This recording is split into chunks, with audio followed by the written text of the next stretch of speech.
बिस्मिल्लाहिर्रहमानिर्रहीम। अस्सलाम वालेकुम एवरीवन, कैसे हैं आप सब। 10th class mathematics solve model paper 2023। बेटा मैंने इसको बहुत डिटेल में अपने चैनल के ऊपर एक्सप्लेन किया, आप तमाम बच्चों को उसका डिटेल लेक्चर शेयर किया। जैसा कि मैंने कॉम्प्रिहेंसिव पेपर प्रैक्टिकल सेंटर का आप लोगों को पीडीएफ के ऊपर एक्सप्लेन किया था, लेकिन आप लोगों की रिक्वेस्ट आ रही थी कि मैम उसको मैंने जब आपको एक पीडीएफ के ऊपर एक्सप्लेन किया और पीडीएफ का लिंक डिस्क्रिप्शन में दिया, लेकिन मुझे बहुत सारे बच्चों की रिक्वेस्ट आई कि मैम इसको आप बोर्ड पर एक्सप्लेन करें। इस तरह हमें कुछ ऐसे क्वेश्चंस हैं, कुछ कन्फ्यूजन्स हैं जो क्लियर नहीं हुए हैं। तो अब मैंने बेटा फिर जो मॉडल पेपर है आप लोगों का, उसको बड़ा डिटेल में आप लोगों का बोर्ड पे एक्सप्लेन किया। उसका लिंक मैं डिस्क्रिप्शन में दे दूँगी, आप लोग जाकर ज़रूर देखिएगा। लेकिन अब एक रिक्वेस्ट आप लोगों की आई कि मैम आप हमें इसका पीडीएफ भी प्रोवाइड करें। अच्छा बेटा, जब मैं बोर्ड पे कोई चीज़ एक्सप्लेन कर रही होती हूँ, चाहे वो मेरा कोई भी लेक्चर हो, उसका पीडीएफ तो आप लोगों को नहीं मिल सकता। उसकी वजह ये होती है कि साथ साथ जब मैं उसको लिख रही होती हूँ या आपको एक्सप्लेन कर रही होती हूँ, तो उसको मैं साथ साथ वहाँ से मिटा देती हूँ। तो मुझे इतना टाइम नहीं होता कि मैं वीडियो स्टॉप करके और फिर मैं आप लोगों के लिए स्क्रीनशॉट ले सकूँ। तो स्क्रीनशॉट आप लोग खुद लेके भी उसका पीडीएफ बना सकते हैं, लेकिन आप लोगों की रिक्वेस्ट के ऊपर उसको प्रॉपर तरीके से मैं आपको सोल्यूशन दे रही हूँ उस मॉडल पेपर का। जिन बच्चों ने जो है वो वहाँ से नहीं नोट किया या कोई भी कन्फ्यूजन आप लोगों को है, तो पीडीएफ फॉर्म में भी आप लोगों को मैट्रिक क्लास मैथमेटिक का जो है वो मॉडल पेपर सॉल्व शेयर किया जा रहा है। जैसा कि आप सबको पता है, कुछ इंपॉर्टेंट टॉपिक्स हैं, कुछ इंपॉर्टेंट डिस्कशन है जो हम आपके साथ करेंगे। जैसा कि आपको पता है, फर्स्ट सेक्शन आपका एमसीक्यूज होगा जो 20% होगा, और साथ में आपके पास जो आपका सेक्शन बी है ये आपके पास 40% होगा। शॉर्ट क्वेश्चन आंसर्स आपके पास यहाँ पर होंगे।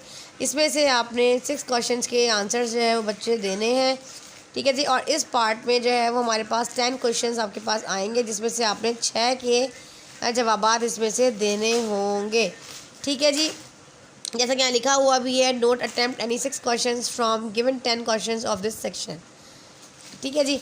अब फर्स्ट आपको पता है फंक्शन है, आपने बताना है कि बाइजेक्टिव और ये सब्जेक्टिव, ये सारी चीज़ें तो मैं आपको इनटू और ऑनटू समझा चुकी हूँ।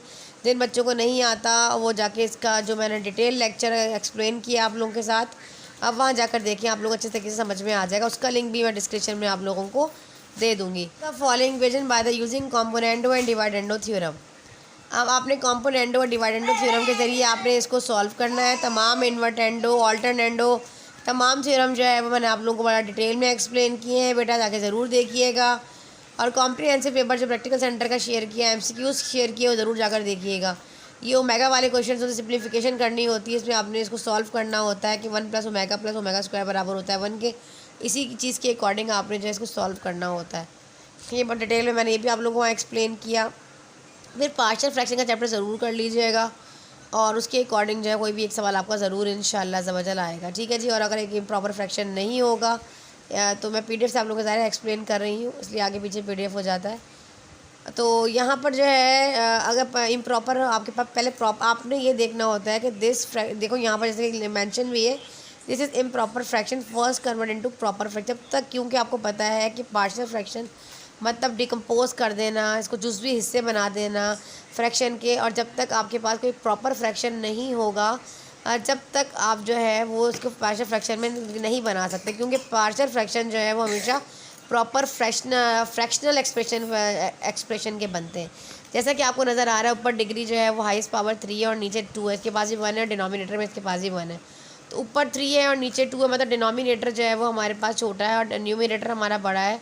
तो ये हमारे पास एक इम्प्रॉपर फ्रैक्शन है। तो आपको पहले इसको एक प्रॉपर फ्रैक्शन में बनाना पड़ेगा, या फिर न्यूमिनेटर डिनोमिनेटर दोनों बराबर हो तब उस कंडीशन में भी, और हमारे पास अगर हमारे पास numerator is greater than denominator, उस कंडीशन में भी आपको पहले कन्वर्ट करना पड़ेगा इसको प्रॉपर फ्रैक्शन में। प्रॉपर फ्रैक्शन में कन्वर्ट करने के लिए डिवीजन का मेथड यूज़ किया जाता है, या आप एमसीक्यू से भी पूछ सकते हैं। इसका डिटेल लेक्चर बेहतर रहेगा कि आप लोग जाके उस वीडियो में चेक करें, ताकि आप लोगों को अच्छे तरीके से समझ में आए कि आया ये हुआ कैसे।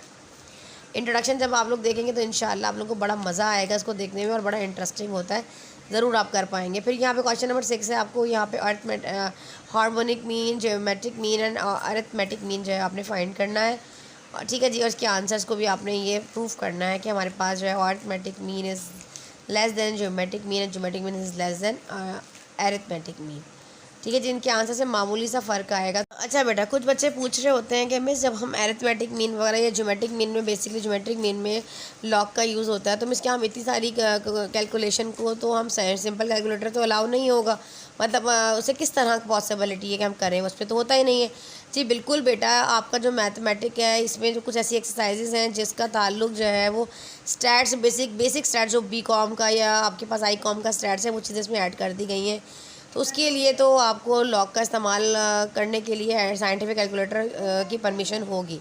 तो आप साइंटिफिक कैलकुलेटर अलाओ, तो मज़े की बात हो गई। बहुत सारी चीज़ ट्रिग्नोमेट्री में के चैप्टर से भी कुछ आपको वैल्यूज़ वगैरह निकालनी हो तो आप इजीली निकाल सकते हैं, तो आपको परेशानी वाली बात तो ख़त्म हो गई, तो उसमें अलाउ होगा आपका साइंटिफिक। 9th वाले बच्चे नहीं करेंगे क्योंकि उनको लॉग निकालने का जो तरीका है, उनको लॉग टेबल से ही लॉग और एंटी लॉग लेना होगा। ठीक है जी, ये आपके पास अनग्रुप डेटा है और इसी सारी चीज़ें भी मैं यहाँ डिटेल में नहीं बताऊँगी क्योंकि ऑलरेडी इस पर एक लेक्चर बना चुकी हूँ। लेक्चर बहुत ज़्यादा लेंदी हो जाता है, फिर बच्चे बोर हो जाते हैं। आप जाके उस वाले लेक्चर को ज़रूर देखें। अगर आप कंप्लीट लेक्चर्स का लेना चाहते हैं उसका लिंक डिस्क्रिप्शन में मौजूद है।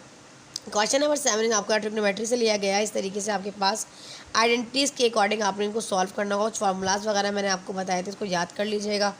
इसके अकॉर्डिंग सवाल इस तरह का एक आपके पास ज़रूर आएगा। क्वेश्चन नंबर 8 भी आपका चैप्टर 15 से है। फिर फाइंड द वेरिएंस। अच्छा, वेरिएंस भी पूछ सकता है और स्टैंडर्ड डेविएशन भी पूछ सकता है। अगर वो वेरिएंस स्टैंडर्ड डेविएशन दोनों पूछ ले तो आप इसके ऊपर वेरिएंस में स्क्वायर लगा दीजिए, रूट लगा दीजिएगा, तो इजीली आपके पास जो है वो आपका जो है वो स्टैंडर्ड डेविएशन आ जाएगा। नहीं, अगर सिर्फ स्टैंडर्ड डेविएशन पूछता है तो प्रॉपर तरीके से फॉर्मूला अप्लाई करते हुए करोगे।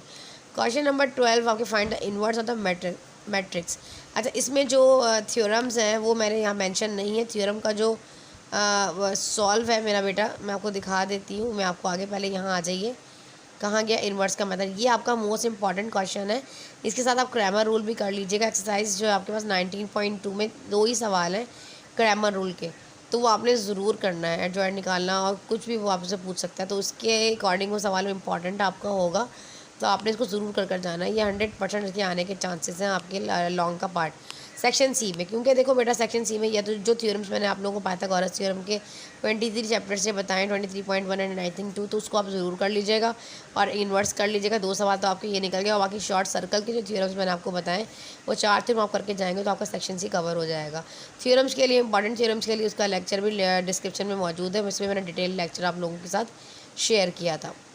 ठीक है, जैसा कि यहाँ नज़र आ रहा है, straight line draw from the centre of a circle to a bisect a chord which is not a diameter is perpendicular to the chord। अच्छा, ये मज़े की बात ये है कि जब मैंने आप लोगों को मॉडल पेपर एक्सप्लेन किया था बच्चे, तो उसके अंदर मैंने इसके डिस्क्रिप्शन में मैंने इन थ्योरम्स के PDF को पेस्ट कर दिया था। आपने देखा होगा अगर आप लोगों ने, तो उसमें ये तमाम चीज़ें आपको मिल जाएंगी। हाँ, जो क्वेश्चन हैं, क्वेश्चन नंबर सेक्शन जो आपके पास B है और आपके पास जो सेक्शन नंबर C है, वो मैंने आप लोगों को बोर्ड पे एक्सप्लेन किया था, पर मैंने आपको थ्योरम्स जो है वो आपको दे दिए थे। ठीक है जी। नेक्स्ट क्वेश्चन नंबर 10 है, if the angle separated by 2 chords of a circle और congruent circle are the centres, corresponding centres are equal, the chord are equal, prove it. Important theorem पे देखें, याद रखिएगा जो मैंने आपको बता रही हूँ मॉडल पेपर के और मेरे, आप कर के चले जाएँ, बस इंशाल्लाह ज़बरदस्त आपके बहुत अच्छा कवर हो जाएगा यहीं से। फिर आप देख लीजिए यहाँ पे, the angle in a segment less than semi circle is greater then right angle, proof it. ये भी आपके पास इंपॉर्टेंट है, ये भी आपने कर जाना है। If the square of one side of a triangle is equal to the sum of the square of the other 2 sides, it is most important theorem. ये पाइथागोरस थ्योरम है कि राइट एंगल ट्राइंगल के जो opposite side होती है वो hypotenuse होता है। अब वो कहते हैं जो हमारे पास अपोजिट साइड पर जो बनने वाले जो एंगल है उनकी जो सम है, मतलब जो हमारे पास, मैं आपको यहाँ पे बनाकर भी दिखा देती हूँ। 1 मिनट में अपना पेन ओपन कर लूँ। इसमें ये कहा जा रहा है, जैसा कि देखें, ये हमारे पास एक राइट एंगल ट्राइंगल है और इस राइट, ये इंपॉर्टेंट है इसलिए मैं थोड़ा सा एक्सप्लेन कर रही हूँ यहाँ पे इसको। ये मज़े की बात ये है कि इसकी जो बुक में आपको ये जो मिलेगा ना, ये वाला थ्योरम, ये बहुत ज़्यादा हार्ड वर्डिंग में है। मैंने अपने चैनल पे जो आपको एक्सप्लेन किया है, बहुत जो है वो सिंपल तरीके से मैंने जो है इसको एक्सप्लेन किया है। मैं ये थ्योरम है बहुत हार्ड वर्डिंग में दिया गया, लेकिन जो मैंने अपने चैनल पे करवाया आप उसको फॉलो करते हुए इसको करोगे, बहुत आसान हो जाएगा आपके लिए। देखो, इसका मतलब ये है कि 90 डिग्री के सामने वाला, आपको पता है जो अपोजिट साइड होती है वो हाइपोटेन्यूज होती है और हाइपोटेन्यूज है वो लॉन्गेस्ट साइड होती है। और एंगल के ये आपके पास ये आपके पास जो है परपेंडिकुलर हाइट होती है, आप सबको पता है। इसको परपेंडिकुलर करेंगे और जिस तरफ आपका एंगल बन रहा होता है उसके अकॉर्डिंग आप देखते हो कि आपके पास बेस होती है। ये 2 एंगल्स को जो है वो मिलाने वाली जो है लाइन कह सकते हो, ये आपके पास जो है एडजेसेंट साइड है, बेस होता है। अब यहाँ पे जो पाइथागोरस थ्योरम वो ये कहता है कि ये जो हाइपोटेन्यूज का स्क्वायर है ना, ये अदर टू साइड्स मतलब परपेंडिकुलर का स्क्वायर और बेस स्क्वायर का जो सम है, इन दोनों का सम किया जाए तो वो हाइपोटेन्यूज के बराबर होगा। ये हमें प्रूफ करना है इस थ्योरम में। इसको मैंने बड़े डिटेल में एक्सप्लेन किया, अपने चैनल पे आप लोग जाके ज़रूर देखिएगा। आ जाते हैं नेक्स्ट आगे हमारे पास जो हमारा नेक्स्ट थ्योरम है। आप तमाम स्टूडेंट्स वही वाला थ्योरम जो है फॉलो करेंगे जो मैंने चैनल पे एक्सप्लेन किया है। स्पेशल लिंक उसका मैं डिस्क्रिप्शन में दूंगी ताकि आपको ढूंढने में प्रॉब्लम ना हो। ठीक है जी, बाकी तमाम थ्योरम्स भी आप देख लीजिएगा, सारे कुछ शॉर्ट थ्योरम्स हैं, इनको साथ कर लीजिएगा। ये कंप्लीट पीडीएफ बना के आप लोगों के साथ शेयर कर दिया। और रही बात प्रैक्टिकल ज्योमेट्री से रिलेटेड क्वेश्चंस की, उसको तो आप लोगों ने ज़रूर करना है। जो मैंने आपको एक्सरसाइज जो है वो 29.2 में मैंने आपको इन सर्कल सर्कमस्क्राइब एक्सक्राइब वगैरह बताया, और साथ में मैंने आपको एक्सरसाइज 29.5 में से क्वेश्चन 1, 2 बताया जो डायरेक्ट कॉमन टेंजेंट्स को ट्रांसवर्स कॉमन टेंजेंट को इक्वल और अनइक्वल रेडियाई के साथ जो है बनाया जाता है। ठीक है, इंपॉर्टेंट क्वेश्चन है। ये 3 सवाल आपका सेक्शन सी का पार्ट कवर कर देंगे इंशाल्लाह समझे। चैनल पर नए हैं तो चैनल को सब्सक्राइब कर दें, वीडियो को लाइक कर दिया करें, अब तो अपने तमाम फ्रेंड्स के साथ शेयर करा करें। अगर आपके पास कोई एजुकेशन पॉइंट ऑफ व्यू से कोई ऑनलाइन ग्रुप्स मौजूद है तो वहाँ तक जो है मेरी आवाज़ को पहुँचाएँ। हमें भी आप तमाम बच्चों के सपोर्ट की ज़रूरत है। और कमेंट करके बताइएगा कि मेरे लेक्चर से आपको कितना फ़ायदा होता है। मिलते हैं इंशाल्लाह नेक्स्ट लेक्चर में केमिस्ट्री के सॉल्व मॉडल पेपर के साथ। जब तक के लिए अल्लाह हाफ़िज़।